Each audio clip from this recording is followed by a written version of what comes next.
අද හරීම නිස්කාන්සුව ගෙවන්න පුළුවන් දවසක්. වැඩ ගොඩාක් තියෙනවා. හැබැයි මං සතියෙන් ආසම දවසක්. මොකද මගේ වැඩ මට ගොඩාක් ආස වැඩ කරගන්න පුළුවන්.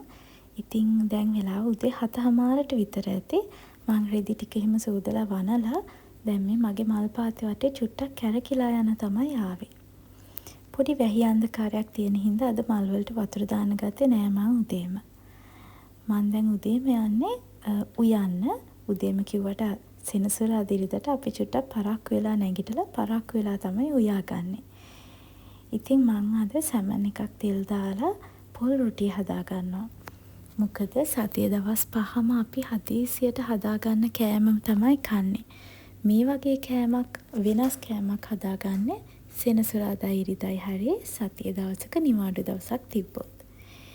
ඉතින් මං ඔක්කොම අවශ්‍ය ಜಾති එක සැරේ කපලා අරන් තියාගන්නවා.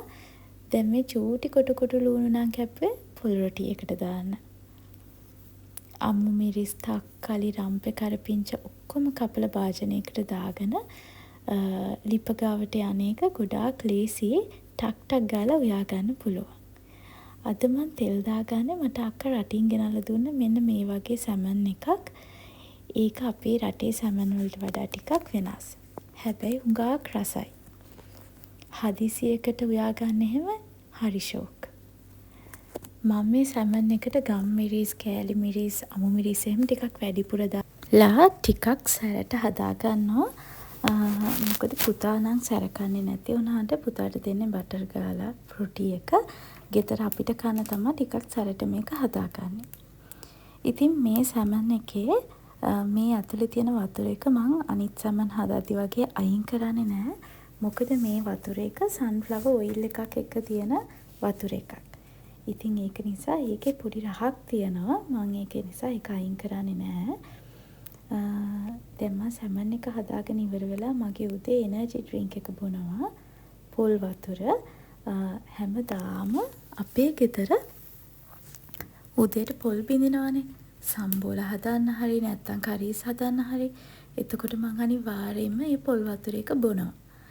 ඉතින් පොල් වතුර කියන්නේ ගොඩක් ගුණ දෙයක්. ඔයාටත් පොල් ගෙඩියක් බිඳලා උදේම එහෙම බොන්න පුළුවන්කමක් තියනවා නම් අමතක නොකර විසික් නොකර මේ පොල් වතුර එක බොන්න. මං ඉතින් ටක් ගාලා රොටි එක හදාගත්තා. රොටි 5ක් හදාගත්තා.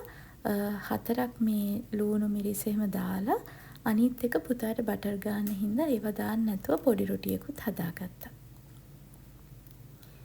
ගේ ඇතුලේ කරන්න තියෙන වැඩ ටික ටක් ගාලා මං ඉවර කරලා එළිය පොඩි වැඩ වගේක් තියෙනවා. ඒ ටික කරන්න තමයි යන්නේ ඉන්නේ. අද මට විශේෂ පොඩි වැඩකුත් තියෙනවා. මේක පුතාට දීලා අපි යන් ඒක බලන්න. ඉතින් මේ තමයි විශේෂ වැඩේ. අපි පෙරේදා ට්‍රිප් එකක් ගිහිල්ලා කතරගම නතර වෙලා හිටපු හොටෙල් එකේ ලොකු සියඹලා ගස් 3ක් විතර තිබුණා. ඉතින් ආසාවට සියඹලා කරලක් අහුල ගත්තම ඒකේ වැඩ කරන එක්කෙනෙක් මට ඒ සියඹලා ඔක්කොම ඕනනම් අහුල ගන්න කිව්වා නාස්ති වෙන නිසා. ඔක්කොම අහුලන ලැජ්ජයිනේ. ඉතින් මට පුළුවන් තරම් ටිකක් අහුලන් ආවා. හැබැයි හොඳේ කියන්නේ ඒ සියඹලා ගොඩක් ඇඹුල් නැහැ. අපිට ඔය රසම් එකකට එහෙම නැත්නම් සාම්බාර එකකට මෑ කරල් වගේ අපි සියඹලා දාලා උයන කරීස් වලට දාන්න නම් හොඳ සියඹලා එකක් මේක. ටිකක් පුංචි හැබැයි හරි රසයි. ඉතින් සියඹලා ටික මේ වගේ ඔක්කොම පොතු ඇරලා කන්ටේනර් එකකට දාලා මම ෆ්‍රිජ් එකේ තමයි අරන් තියාගන්න යන්නේ. මේක මට සෑහෙන කාලයකට ඇති වෙයි කියලා මං හිතනවා. ඊට පස්සේ වීඩියෝ කරේ නැති වුණාට මම මිරිස් වේලිච්ච මිරිස් නැටි කපලා හොදලා මේ වගේ වේලෙන දැම්ම. මොකද අපිට එකපාරටම තද අවුවක් ආවා. ඉන්නකො පෙන්නන්න අවුව කොච්චර තදද කියනවා නම් ගින්දර වගේ රස්නේ. ඉතින් මං ඇලුමිනියම් භාජනයක තමයි මේ ටික වේලෙන දැම්මේ. මං හිතන්නේ ආයෙ වහින්න ගත්තත් මේ පැය 2ක් 3ක් විතර වේලා ගත්තා නම් මේ මිරිස් ටික හොඳට වේලෙයි. ඉතින් සෙනසුරාදා තමයි විශේෂයෙන්ම මම මේ අබ ගම් මිරිස් වේලිච්ච මිරිස් මේවා ඔක්කොම සෝදලා වේලෙන්න දාන්නේ සෙනසුරාදාට. එතකොට මට පුළුවන් සෙනසුරාදා ඉරිදයි දවස් දෙකම ඇහැ ගහගෙන ඒක හොඳට වේලලා බැදලා කුඩු කරන ඒවා ඒව ඔක්කොම ටික ඉවර කරගන්න.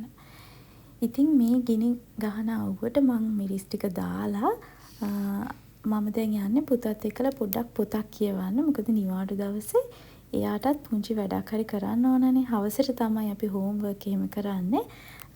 එයාට මං ගොඩක් කතන්දර පොත් ගෙනල්ලා දීලා තියෙනවා. දැන් අපි දෙන්න එකතු වෙලා එයාට උදව් කර කර එයා මේ පොත කියවන ගමන් තමයි ඉන්නේ. ඒ වැඩේ කරලා ඉවර වෙද්දී මේ බලන්නකෝ ආයෙමත් අවුව අඩු කරා. ආයෙ නිකන් අර අහසේ නිල් ගතිය අඩු වෙලා වැහි අන්ධකාරයක් වගේ ආවා. ඒක නිසා මං ටක් ගාලා ගිහිල්ලා මේ මිරිස් ටික චුට්ටක් කෑලි කෑලි කපාගෙන ආයෙත් අවුවට දාලා මේ එළිය මගේ මල් පෝච්චි වල පොඩි වැඩක් තියෙනවා. ඒ වැඩේ කරන්න යන්න. මොකද අවුව අඩු නිසා මං හිතන්නේ ටිකක් සැනසෙල්ලෙන් මේ වැඩේ හිමීට කරගන්න පුළුවන්. ඉතින් මල් පෝච්චි ගාවට යන එක තමයි මම සෙනසුරාදා ගොඩක්ම ආසාවෙන් කරන්න බලන් ඉන්න වැඩේ. ගොඩක් දාට ඒවට වතුර දාන්න, ඒව සුද්ධ කරන්න, පෝර දාන්න, මේ වැඩ ඔක්කොම මම කරගන්නේ සෙනසුරාදා ඉරිදා තමයි. ඉතින් මේ ටික කපලා දැම්මේ මං ඉක්මනට වේලෙන හින්දා වහින්න කලින් මේ තියෙන මගේ ඇන්තූරියම්. ඇත්තටම මම ඇන්තූරියම් වලට ආස කෙනෙක් නෙවෙයි ඉස්සර. මොකද ගොඩාක් ඉස්සර තිබුණේ රතු ඇන්තූරියම් නිසා මං ඇන්තූරියම් වලට ආස නැහැ. හැබැයි පස්සේ අර රෝස පාට ලස්සන ඇන්තූරියම් දැක්කයින් පස්සේ මට හරි ආසයි. ඒක නිසා මං ඒ රෝස පාට, තැඹිලි පාට වගේ ඇන්තූරියම් පැල දන්න ඔය තියන අයගෙන් ඉල්ලගෙන දැන් චුට්ටක් බෝ කරගෙන තියෙන්නේ. පෝච්චි 15ක් විතර වගේ තමයි මං ගාව තියෙන්නේ. දැන් මං තවත් බෝ කරගන්න හින්දා මේ පැල දාලා තියෙන මල් පැල වලින් ඒ අතුරු පැල ටික හිමීට කපලා පොඩි පෝච්චි වල ඉඳ ගන්නවා. එතකොට ඒ පැල නිවාඩුවේ ටක් ගාලා හැදෙන්න පුළුවන්. ඒ වගේම මේවා පැල ලොකු වෙන්න චූටි පැල වලට දාන වෙනම පෝර ಜಾති තියෙනවා. ඉතින් මං ගොඩක් වෙලාවට මේක මං ගොඩාක් ආසාවෙන් කරන වැඩක් හින්දා මගේ පඩියෙන් මම වෙනම මල් වලට පෝර ඒවට මේ දාන කොහොබත් කෑලි එහෙම අනිවාර්යයෙන්ම මාසයක් ගානේ අරගන්නවා. ඉතින් ඔයාට එහෙම බැරි වුණත් ඔයාට පුළුවන් ගොම පොර ටිකක් හරි දාලා හිටව ගන්න. ගෙදර මල් පැල දෙක තුනක් එහෙම හිටව ගන්න. මං මගේ අත්දැකීමෙන්ම කියන්නම්. මමත් හැමදාම ජොබ් එකට යන ගෙදර වැඩ ඔක්කොම තනියම කරගන්න කෙනෙක් විදියට ඇත්තටම මේ ජීවිතේ හරි ඒකාකාරයි. ගොඩාක් ස්ට්‍රෙස් වෙනවා සමහර දවස්වලට. පුතාට හෝම්වර්ක් කියලා දෙන්න ඕනේ ගෙදර ඇරිලා ආපු ගමන්. ඉතින් එතකොට වැඩ ගොඩාක්. එතකොට ඒ ස්ට්‍රෙස් එක නැති කරගන්න මට උදව් වෙච්ච හොඳම විදිහක් තමයි මේ මල් වවන එක. ඉතින් ඔයාට වෙලාවක් තියනවා නම් පොඩි වෙලාවක් හදාගෙන හරි කමක් නැහැ. අඩුම ගානේ පිච්ච පැලයක්, ඉද්ද පැලයක් හරි හදලා බලන්න. ඉක්මනට මල් හැදෙන පැල. ඒවට වතුර දාන්න දවස ගානේ, පෝර චුට්ටක් දාන්න. මල් හැදිච්ච දවසට ඔයාට දැනේ ඔයාගේ හිතට මොන තරම් සතුටක් ඒකට ගෙනල්ලා දෙන්න පුළුවන්ද කියලා. මම මේ මල් පැලවලට අමතරව කොච්චි පැල, තක්කලි පැල, මිරිස් පැල ඒවත් හිටවගෙන තියෙනවා පිටිපස්සේ. කුසිය කිට්ටුව ඒ වගේම තමයි රම්ප පැල පවා මම වෙනම හිටවගෙන තමයි වතුර දාගන්නේ. අපේ ගෙදර පරිභෝජනයට ගන්න හින්දා පිරිසිදුව වවා ගන්න ඕන හින්දා. ඉතින් කොච්චි මිරිස් තක්කලි කියන්නේ ටක් ගාලා පළදරන භෝග. ඒකින්ද ඔයාට පුළුවන් නම් ගෙදර පරිභෝජනයට හරි මිරිස් පැලයක් දෙකක්, කොච්චි පැලයක්, කරපිංචා රම්පා පැලයක් හිටව ගන්න.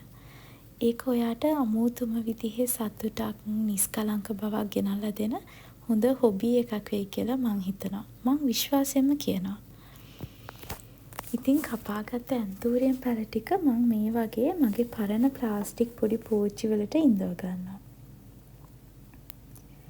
දැන් මේ වලට දාන්න මං ගාව පෝර නැහැ.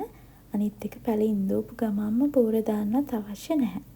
මේ ටික ටිකක් මේ පෝච්චියට හුරු වුණයින් පස්සේ ඔයාට පුළුවන් මේවට නිරතුරුව පෝර දාලා වතුර දාලා මේන්ටේන් කරගන්න. ඉතින් පැලේ ලොකු වුණාට පස්සේ ලොකු පෝච්චියකට මේක අරගන්න පුළුවන්.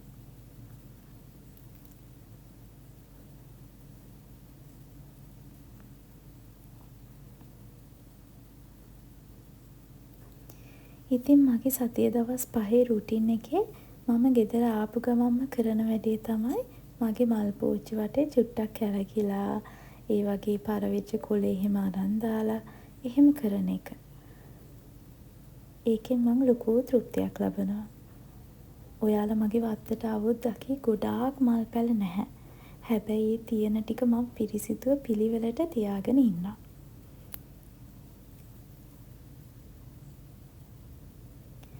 මල් පැල ගාවට ගියාට පස්සේ තමයි මං ඇඳුම් මාරු කරලා ඇඟ සෝදගෙන පුතාට හෝම්වර්ක් එහෙම කියලා දෙන්න යන්නේ. එතකොට මං දන්නවා මං පුතා ගාවට ඒ වැඩ කරන්න යන්නේ ගොඩක් නිමිච්ච හිතින් කියලා. එතකොට එයාට හොඳට ඒක මට කියලා දෙන්න පුළුවන්. හොඳ නිරවුල් මනසකින් ඉතුරු වැඩ ටික කරගෙන යන්න මට ඒක ගොඩාක් උදව් වෙනවා. දැන් මගේ මිරිස් එක වේලිලා මොකද සැරෙන් සැරේ තදව්වයි වැහි අන්ධකාරයි. එහෙම තමයි අද දවස ගෙවෙන්නේ.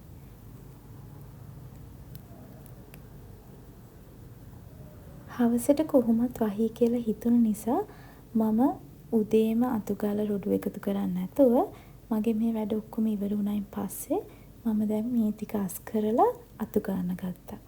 මෙතන තියෙන ලොකු අඹ ගහකුයි වල්ලපට්ට ගස් දෙක තුනකුයි. ඉතින් දවස් ගානේ කොළ වැටෙනවා. එක්ක උදේට නැත්නම් හවසට මේක අනිවාර්යෙන් අතු ගන්න ඕනේ. අද වහින්න නිසා මම මේ ටික එකතු කරලා කුණු කුඩක් ගහලා ඒකට ගින්දර තියනවා. මොකද වැස්සොත් එහෙම කොළ ටික ගිනි තියාගන්න බැරි වෙනවා. කොළ තෙමිලා ඇවිලෙන්න නැති වෙන නිසා.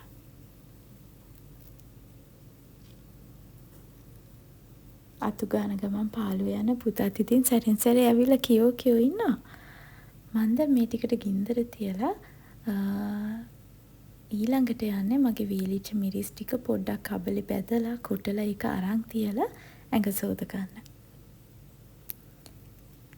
මේ තියෙන්නේ මං අතු ගාලා ඉවර වුණාට පස්සේ අපේ පරිසරයේ ඉතින් මේ සති දෙකකට කලින් තදට වැහැලා තිබ්බ පරිසරය තමයි දැන් මේ අවුව ආයෙ වැටෙන්න ගත්ත නිසා මේ වගේ වේලෙන්න අරන් තියෙන්නේ. මං උදේ හොදලා දාපු රෙදි ටිකක් දැන් හොඳට වේලිලා. ඒ ටික අරන් දාන්න කලින් අපි මිරිස් ටික පොඩ්ඩක් කබලේ බැදලා කොටලා අරන් තියමු.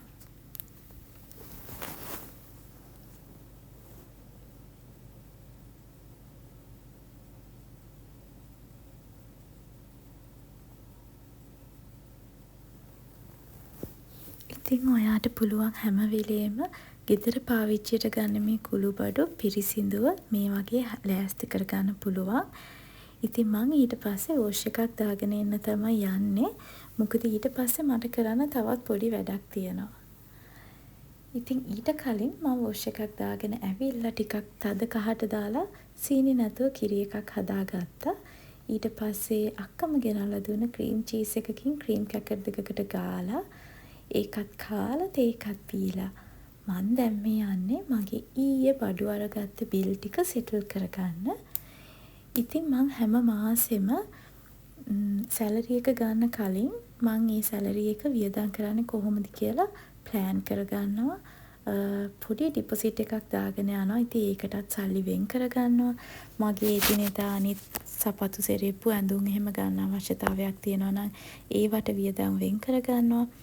ඉතින් මේ මං කරන්නේ ඒ වියදම් කරපු දේවල් වල බිල් ටික ඇටච් කරලා මගේ ආදායම් වියදම් ටික හරියට මගේ පොතේ රිපෝට් කරගන්න එක. මේක මං ගොඩාක් කල් ඉඳන් කරගෙන එන වැඩක්. මේක මට හරිය ලේසියි මගේ මුදල් හරියට කළමනාකරණය කරගන්න. ඒ වගේම තමයි මාසෙට ඕන බඩු හැම එකක්ම හරියට ප්ලෑන් කරලා අරගන්නත් මට මේක ගොඩාක් උදව් වෙනවා. ඉතින් මං එක දවසක ඔයගලන්ට කියන්නම් මම මේක කොහොමද කරගෙන ආවේ කියලා. මගේ පරණ බිල්, මගේ පරණ පොතුත් එක්කලා උදාහරණත් එක්කම ඒක කියලා දෙනකන් ඔයත් try කරන්න. ඔයාගේ මාසේ ගොඩක් ලස්සනට පිළිවෙලට මේ වගේ ප්ලෑන් කරලා ගෙවන්න. අපි තව දවසක හම්බෙමු. මගේ තවත් නිවාඩු දවසක් කොහොමද මං ආසාවෙන් ආදරෙන් ගෙවන්නේ කියලා. ඉතින් ගොඩාක් ස්තුතියි අහගෙන හිටියට. ඔයාට පුළුවන් මාව subscribe කරලා පොඩි help එකක් දෙන්න. motivate කරන්න.